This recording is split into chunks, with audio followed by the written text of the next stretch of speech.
ব্রিটিশের সঙ্গে মিস্টার গান্ধী নেহরু স্বাধীনতা অর্জন করেছেন যুদ্ধ করে না। আপনারা এটা কিন্তু আপনাদের মনে রাখতে হবে। পাকিস্তানিরা স্বাধীনতা অর্জন করেছিল দিন দরবার করে, আপনার টেবিলে বসে। বাংলাদেশের স্বাধীনতা অর্জন হয়েছে যুদ্ধের ময়দানে।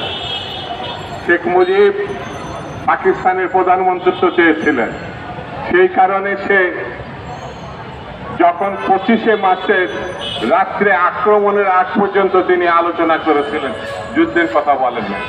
এমন কোনো তথ্য প্রমাণ নেই কোনো জায়গায় তিনি মুখে স্বাধীনতার ঘোষণা দিয়েছিলেন। প্রমাণ এটাই আছে, বাংলাদেশে বীরের জাতি, বীর হিসাবে যিনি চিহ্নিত বাঙালি জাতির কাছে, তিনি হচ্ছেন শহীদ জিয়া রহমান। কালুরঘাট থেকে বলেছিলেন, আমি মেজর জিয়া বলছি, বাংলাদেশের স্বাধীনতা ঘোষণা করছি।